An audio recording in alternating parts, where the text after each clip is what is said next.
Richard Feynman called it the way to do everything.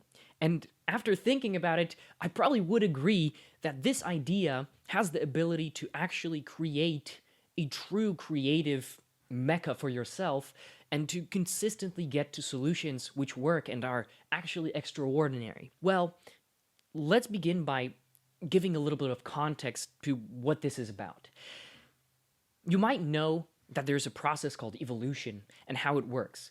Slowly over time, different variations of an organism are created.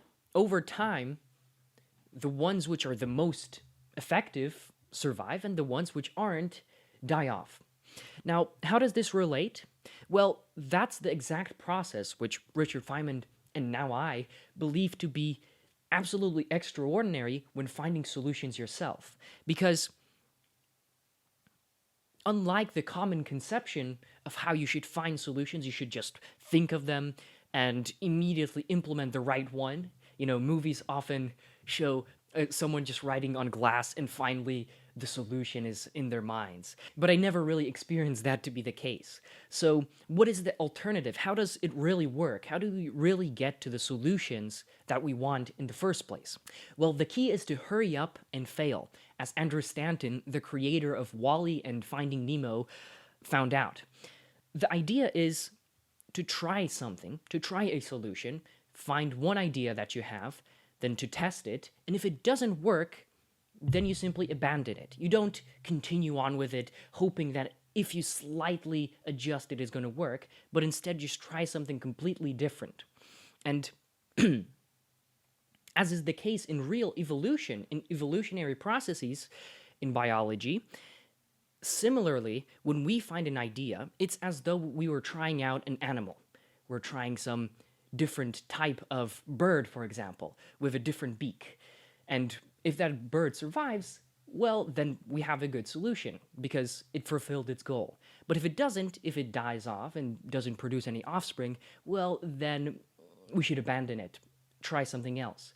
And so, in a similar way, when I find an idea and when we find ideas, we can try to first test it, but then if it doesn't work, then try something completely different. And if that doesn't work, try something completely different until you find something that actually adapts to your goal, that actually fulfills the requirements you want.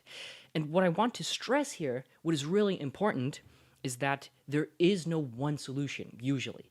There's almost always it's almost always required that you try many different things before you actually get to the solution you want.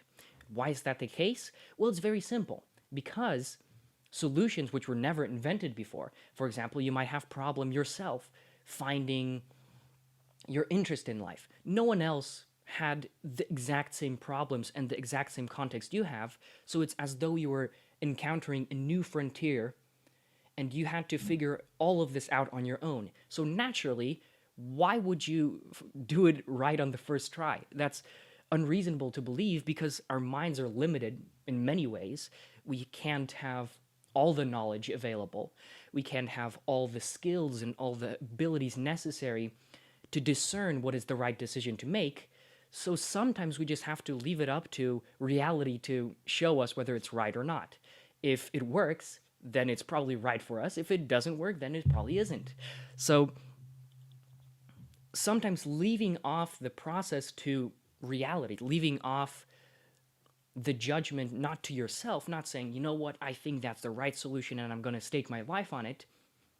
Try it out, see if it works, and if it does, then continue on with it. And if it doesn't, then you should try something else. But that's the process. That's the evolutionary trying different things out process, which Feynman always explained in the context of science and how science progresses, which I found to be extremely fascinating. In general, in his view, he believed that science grows just like an animal. And just like different animals and different organisms, it morphs and it develops as different ideas get siphoned off and different ideas still get progressed and improve. Similarly to how first we had Newton's idea of how physics works, now we have Einstein's theory of relativity. Just like evolution, a new organism emerged, so to speak, and took over because it was more adapted to the goals that we had.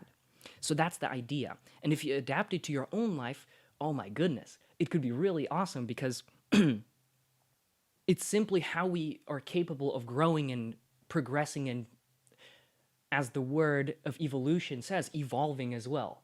So try that idea out. I hope that was useful somewhat, if not a bit tangential. And for now, bye.